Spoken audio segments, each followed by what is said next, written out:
Hi friends, ఈరోజు మనం కడప జిల్లా ఎర్రగుంట్లకి సమీపంలో ఉన్న అయ్యప్ప స్వామి టెంపుల్ దగ్గరికి వెళ్తున్నాము. ఈరోజు మా ఫ్రెండ్ విరుముడు కట్టుకొని శబరిమలకి వెళ్తున్నాడు. నేను కూడా ఆ స్వామితో పాటు సివిల్ డివోటీగా అయ్యప్ప స్వామి కొండకి వెళ్తున్నాను. ఇప్పుడు సమయం మధ్యాహ్నం 12 గంటలు అవుతుంది. అయ్యప్ప స్వాములు అందరూ భిక్ష చేయటానికి ఈ ఆలయానికి వస్తున్నారు. ఇప్పుడు మీరు చూస్తున్నది అయ్యప్ప స్వామి టెంపుల్.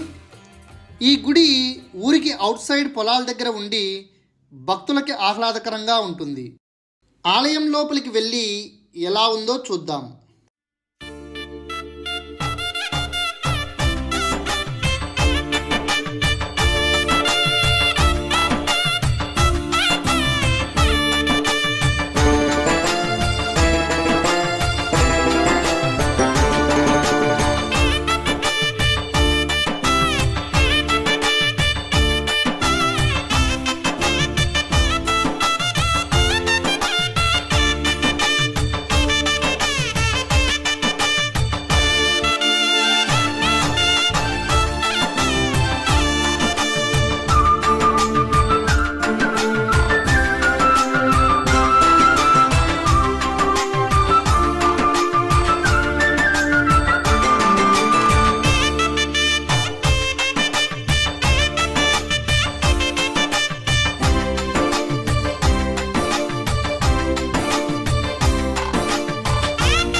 ఈ ఎస్ఎల్ఎన్ ట్రావెల్స్ బస్సులోనే మేము టికెట్ బుక్ చేసుకున్నాము.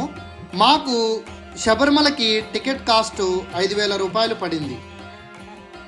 ఈ అయ్యప్ప స్వామి టెంపుల్లో మార్నింగ్ 7 గంటల కల్లా స్వాములందరూ విరుముళ్ళు కట్టించుకోవడం పూర్తయినది. మేమందరము ఇప్పుడు బస్సు ఎక్కి శబరిమలకు బయలుదేరుతున్నాము. 6 రోజుల ఈ శబరిమల యాత్రలో మేము ఇప్పుడు మీరు ఈ స్క్రీన్ మీద చూస్తున్న ఆలయాలన్నింటినీ దర్శిస్తాము. ఈ ఆలయాలకు సంబంధించిన ఫుల్ వీడియో మీరు నెక్స్ట్ పార్ట్లో చూడవచ్చు.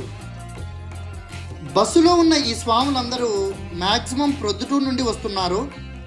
మేము కూర్చున్న కొద్దిసేపటికి బస్సులో శ్రీ మంజునాథ సినిమా వేశారు. మేమందరము సినిమా చూస్తూ ప్రయాణాన్ని కొనసాగిస్తూ ఉన్నాము.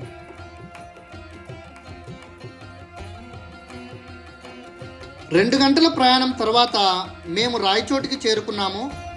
అక్కడ కొద్దిసేపు బ్రేక్ తీసుకొని మళ్ళీ మా ప్రయాణాన్ని మొదలుపెట్టాము.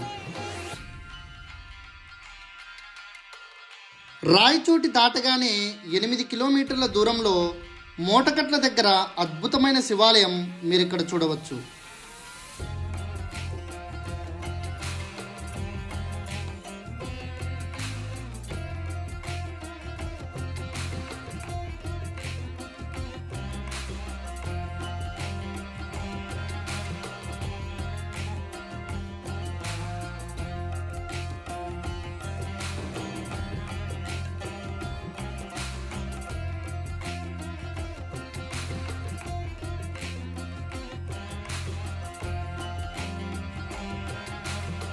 ఇక్కడి నుండి కాణిపాకం ఆలయం 3.5 కిలోమీటర్ల దూరం ఉంటుంది.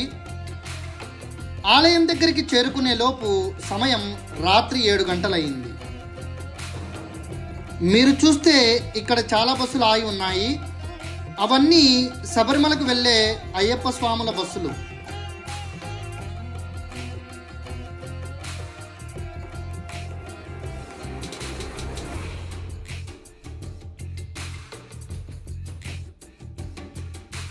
స్వాములందరూ కాణిపాక వినాయక స్వామి దర్శనానికి వెళ్ళి వస్తూ ఉన్నారు.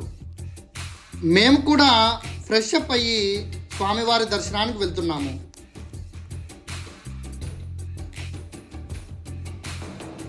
కాణిపాకంలో కొలువుదీరిన స్వామి వినాయకుడు. సజీవమూర్తిగా వెలిసిన ఈ స్వామికి వేల సంవత్సరాల నాటి చరిత్ర ఉంది.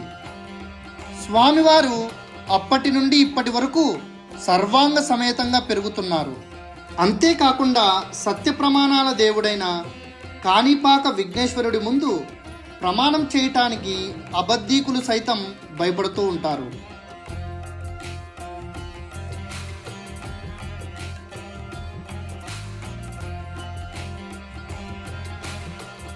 ఆలయంలోకి మొబైల్స్ అలో లేకపోవడం వల్ల వాటన్నిటినీ ఇక్కడ డిపాజిట్ చేసి ఆలయం లోపలికి వెళ్దాం.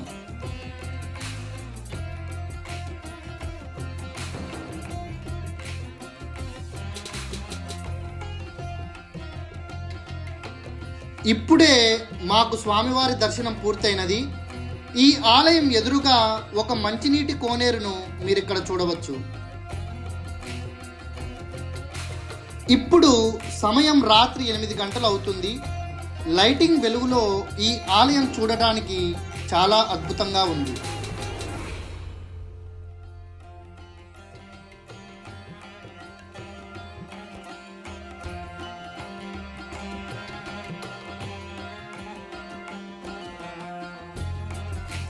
ఈ ఆలయం గోపురం యొక్క వ్యూ ఎదురుగా ఉన్న కోనేరులోని నీటిలో ఎంత స్పష్టంగా కనబడుతుందో మీరే చూడండి.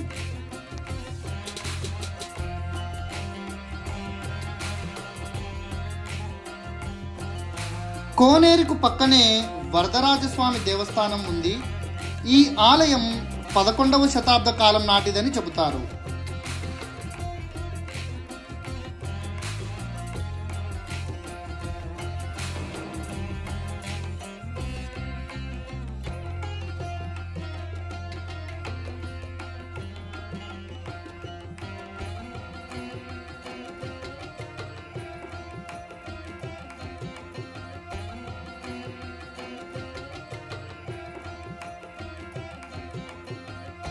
తర్వాత దగ్గరలో ఉన్న మణికంఠేశ్వర స్వామి ఆలయం దగ్గరికి వెళ్ళాము. ఈ ఆలయం 11వ శతాబ్దంలో కులోత్తుంగ చోళుడు నిర్మించాడు.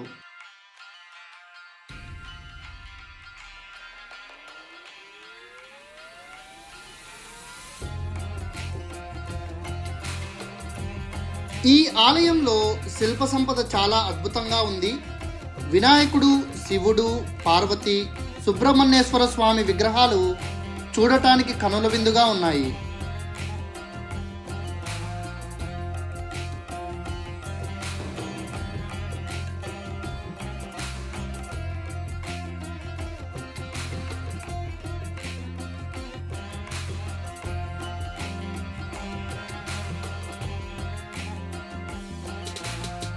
కాణిపాకంలోని ఈ ఆలయాలన్నీ చూసి వచ్చేసరికి సమయం రాత్రి 9 గంటలైనది.